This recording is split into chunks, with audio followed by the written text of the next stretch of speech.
want to cast dies like this, or how about this one? This video, I'll show you one of the first steps, and that is how to make molds. Whether it's small or large dice, I'll explain the basics of different types of molds, how to pick a container and then how to prep it, how silicone mixing and pouring works, as well as just a ton of gotchas for when you're casting larger pieces like the badonkachonk.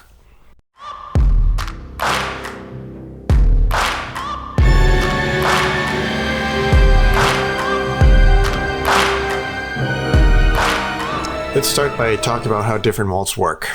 There's three main types of molds, going from easiest to most complicated: the open face mold, the sprue mold, and then the multi-part mold. For open face molds, think about baking molds. It's a mold with reliefs in it, but has large openings that are generally the flat bottom or back of the finished piece. This face is therefore blank, so on a die that means that it will be without a number. That's the main reason these molds aren't used for dice. The sprue mold is an almost totally enclosed mold, except for a small opening where your casting material can be poured into the mold. Generally, these molds are cut or split in order for you to pull out the casted piece. The piece itself will have a sprue, which will need to be snipped off. Even though a sprue mold can be split into multiple parts, an actual multi-part mold is molded part by part, so it can be put back together when you use it. Multi-part molds are the most complicated to make, but give you the best results.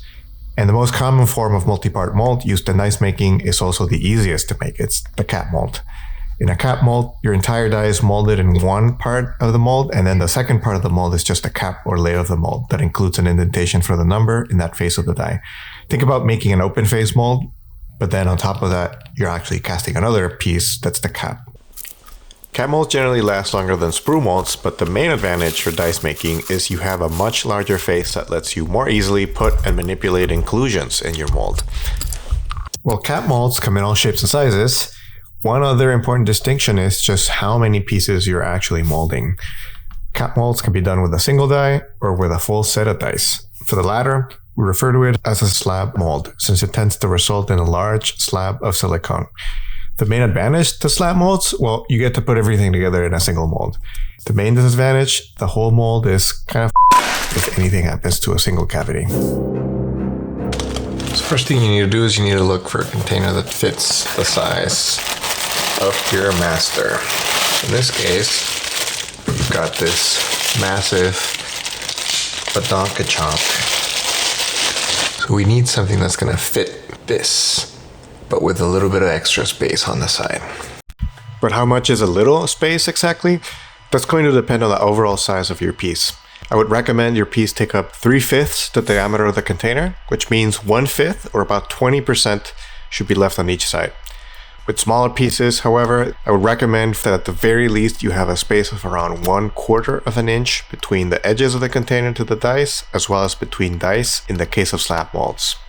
The other considerations when looking for a container is that it has to have an absolutely flat bottom. Some soap making molds are great for making slab molds, as well as baking pans, particularly those that are spring clamped so that you can drop the bottom, which makes taking out the mold super easy. In the case of the badonkachonk, what I found works best is this baby formula container. It's got a perfectly flat bottom, it's easy to cut down the size, and I can slice the sides to make demolding easier. This is a great excuse to go make some babies. You'll need some way to stick your dice to the bottom of the container. I use packing tape, but there are other options like contact paper, adhesives, or clay. To get started, use a flat mirror to make sure the tape is going to lay flat. You'll want to do this outside of the container and then drop it in after. Lay a few overlapping strips to roughly the same size of the container.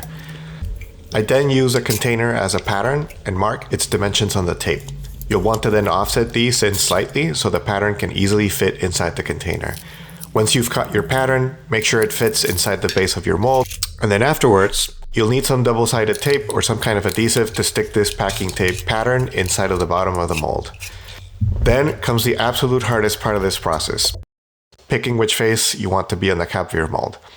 A lot of dice makers pick their one face because they want the 20 face to come out pristine. In my case, I usually choose a 20 face because the way most of my designs work when I pour resin, it's easier for me to create windows into the dice at the top instead of at the bottom of the mold. This will all make more sense in future videos about casting. In the case of the badonkachonk, I use a thinner, slower curing resin, so I've developed different designs where it doesn't matter which phase is on top. The net implication of this decision is that the cap phase will be affected by any issues with the curing process. At the very least, it will have some flashing, and at its worst, it'll be voids, bubbles, and a few other things we'll talk about later in the video. Once everything is ready, give your masterpiece a final cleanup with a microfiber or soft cloth towel to get rid of smudges and fingerprints, and stick it firmly into the bottom of the container. I'm very surprised we've made it this far without a pun, but here's the first one, and it's a big one. The key to cap molds is keys. A key is a registration that allows your cap to go on exactly in the orientation it needs to. Keys are molded directly inside of the mold and out of the same material. Think of a cap without any keys. The cap could slide around the top of the mold, it could get lifted, etc. With keys, you're able to anchor your cap in a certain orientation. You can use just about anything for keys. I used to use some cylindrical wooden game tokens, but have since wisened up and created and coined one of my biggest contributions to the dice making world.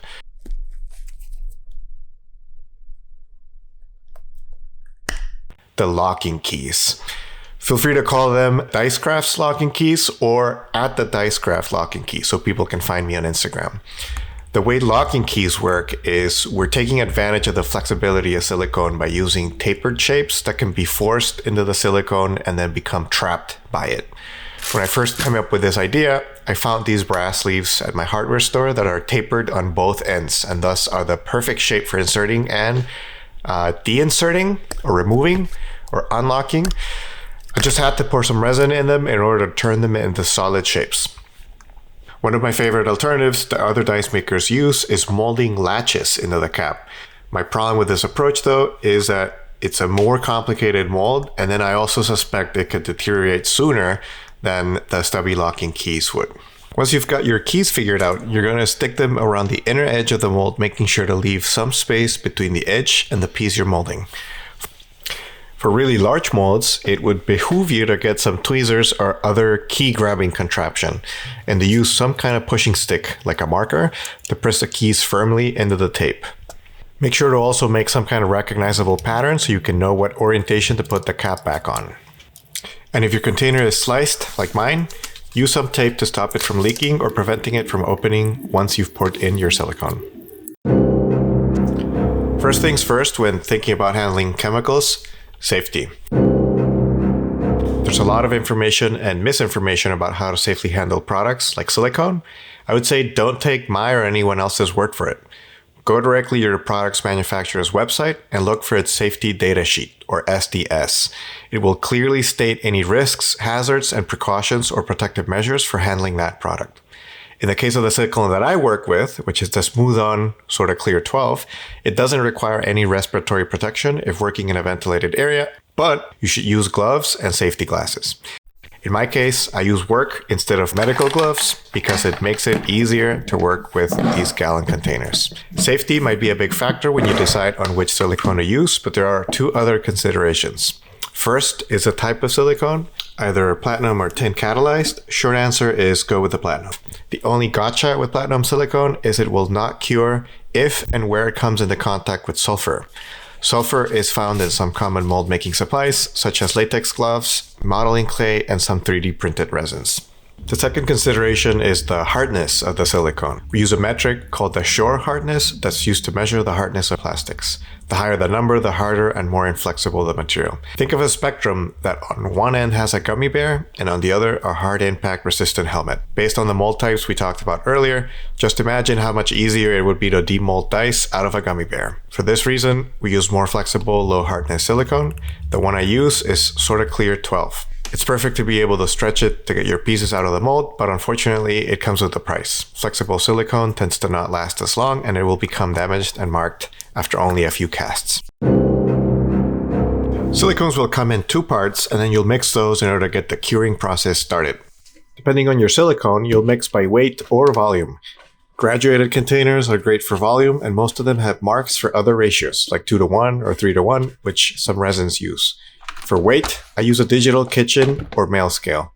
And when given the choice between weight or volume, like with the Sorta Clear 12, I'll go with weight. Now, how much silicone to mix will be a bit of trial and error unless you either calculate the difference in volume between your container and master, or fill up your container, master included, with water and then measure that. Honestly, I would just wing it. If you have a drill, I would seriously recommend using a mixing drill bit attachment. Whichever way you choose to mix, make sure you scrape the sides and bottom of your mixing container. Mix for about 3 to 4 minutes. The slower you mix, the less likely you are to introduce bubbles. I tend to go the opposite route and mix fast and violent. This is less of an issue because I use a compressor, which we'll discuss in a bit, but also because of one of my other huge contributions to the dice making world. My vibrator. Feel free to call this the Dice Grass vibrator or at the Dice Grass vibrator so people can find me on Instagram. This dental casting vibrator is specifically used to shake bubbles up so they will rise faster and can be used with silicone and resin. I use it after mixing and then again after pouring. Another contraption you could use to degas your silicone is a vacuum pump, but those can get pretty messy with large volumes. The net of this issue is that your silicone has a pot or working life of about 30 to 45 minutes. You can see here my silicone is all sludgy because I'm taking longer to do this process while also recording it. You need to then either not introduce bubbles or have a way to remove them if you do. When you're pouring, there's 2 rules. First, pour into a low point of your container and then let the silicone build up and spread out naturally. This is the best approach to fill in any gaps without trapping bubbles. The second, pour high and thin. This is maybe more of a myth, but the idea is that the thinner you pour, the more likely you are to expel bubbles, and that the higher you pour, the greater chance you create to allow this to happen. Once the mold is poured, we'll want it to cure under pressure. For this, we use a pressure pot. A pressure pot is basically a sealed container that you force air into to create pressure. The pressure then forces the silicone to compress and become very dense. One side effect of this is that the compressed bubbles basically disappear, so your casted piece can become extremely clear. Is a pressure pot absolutely necessary? Honestly, I would say so. This is probably the biggest investment you should make in dice making. And while my setup with such a large pot and compressor is a few $100s, you could also get a Harbor Freight air pressure paint tank and a bicycle pump for under $100. I'll drop some links in the description. Allow for your silicone to cure for the recommended cure time, which is usually about 12 hours, while at a pressure of about 45 psi. I tend to cast my molds at a higher pressure than what I usually cast my resin pieces at, which is between 20 and 40 psi. Demolding is always a little bit of a surprise. Sometimes you'll find your container leaked or that maybe it tipped and isn't anywhere near level. The other issue is bubbles. If you were close to the end of your pot life, it might be harder to compress those bubbles. In this case, even with a sludgy silicone, everything still turned out great. You can see why they call this the Sorta Clear. Keep 2 things in mind when you demold. First, don't mess up your container. You'll want to use this puppy for future molds. Second, be very careful not to dislodge your masters from the mold itself, particularly from the face of the die. You'll need to do a little bit of cleanup on the face of this mold before we can pour the cap. If you're lucky, like here, it'll just be a little bit of silicone residue, which you can clean up using a cotton ball and some rubbing alcohol. But in some cases, you might have to use an X-Acto blade to cut out excess silicone. Pop out all of your keys and then save them for later. Finally, check the edges of your base mold. In this case, some silicone seeped under the tape pattern, so we'll just cut that right out. The cap prep is going to be slightly different because we need to include some features in it. Let me jump forward in time to when you're casting a resin piece and explain one concept here, which is often referred to as resin shrinkage. Imagine you pour your resin. It's likely that even after mixing and resting, or even degassing with a vacuum chamber, it'll still have bubbles in it. The bubbles are going to either rise naturally or they're going to get compressed by the compressor. In either case, you'll find that all that empty space that's taken up by the bubbles is going to get transferred to the top of the cavity inside of the mold. And then it'll result in a big void because there's not enough resin to fill that void. In other words, bubbles take up space, and when you remove bubbles, you remove space. Then when you think about it, the larger the space, the more bubbles there's going to be in there. So in the case of the badonkachonk, that's going to be a very, very massive void. For smaller dies, there's a bit of a saving grace to this issue. Usually some resin gets trapped between the base mold and the cap, so it gets sucked into the cavity. For larger pieces like the badonkachonk, however, that's just not enough. So the way to counteract this is we add reservoirs to the cap so that when you pour, there's extra resin available to flow into the cavity to make up for this lost space to bubbles. Another important concept here is vents. Imagine a room with an open window and how air circulates in and out of it. If you have two windows, air freely moves through your room because it comes in one window and goes out the other. But if you have only one window, air can only come in and out through it. So you're pitting two air currents against each other, which makes the process inefficient. In the mold, you can counteract this effect by including a vent. A vent really means a second opening in your cap, and it can even be a second reservoir. This way you pour down one opening and allow air to escape out the other opening. The interesting thing here is that by including either vents or reservoirs, we're kind of including a sprue in the mold. So in a weird, crazy way, this is kind of a mix of a cap mold and a sprue mold. What I use for vents and reservoirs is these really small funnels, which allow for the sprue to be small, but then for the reservoir to hold more resin than the width of the sprue. These vents are easy to attach using this plastic clear adhesive tape, just cut to roughly the size of the funnel's tip. I'll include all these items in the description of this video. I tend to play it safe and include either a vent or reservoir in each corner of the D20 face, since often if your mold isn't perfectly level, you'll tend to trap bubbles in the corners of the face of the mold. And then for vents, I'll use some kind of tube. In this case, I don't have one, but I have these game tokens, so I'll just tape those together. Once you have your vents in place, use some tape to create a makeshift fence around the diameter of your base mold. This is where you'll pour your silicone to create a cap. But before you pour anything, you need to use some kind of blocker so that when you pour silicone in here, it doesn't just fuse with the other silicone, which, trust me, it will happen. There's a lot of things you can use, but the simplest approach is to take some Q-tips and some Vaseline. Then you gotta slather it over the face of the mold within the fenced-in area. Just make sure to avoid getting any on your master, and if you do, you could use alcohol to get that cleaned up. Finally, double or triple check that your key indentations have Vaseline in them.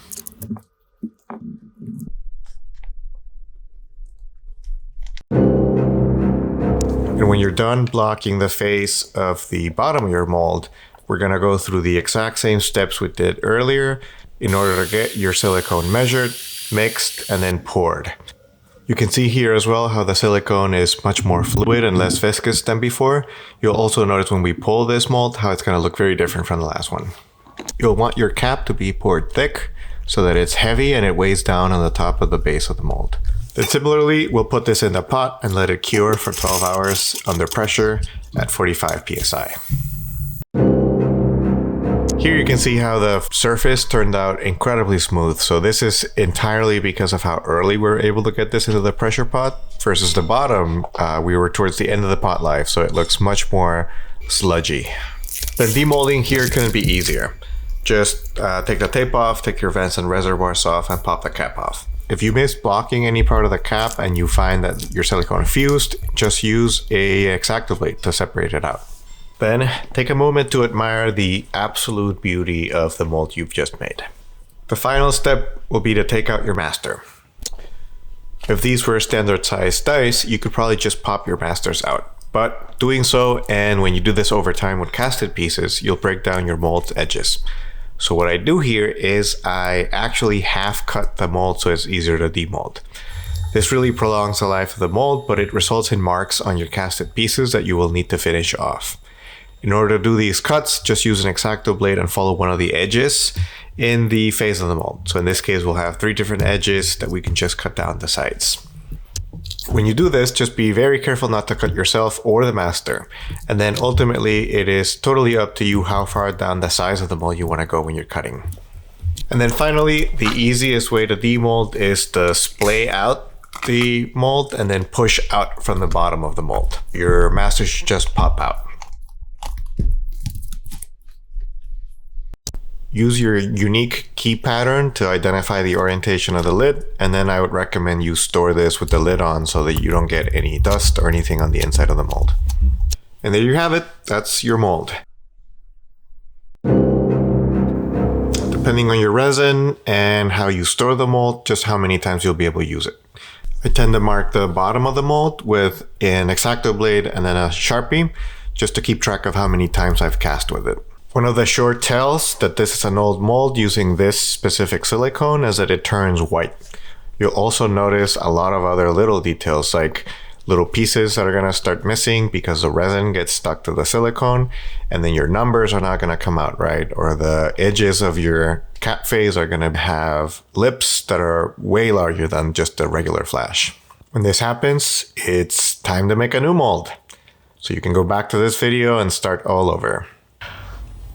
Well, there you have it, molds. I'll link everything that I used in the description below. Let me know in the comments if you've got any questions or maybe anything that I might have missed. I would also be curious to hear if there's anything else that you think I would be able to make videos about. Anything you might be interested in. In the meantime, I'll probably prep for a video for using this guy to cast a badonkachonk, as well as, I think, making a mold out of a full set of dice. So a large cat mold. All right, see ya.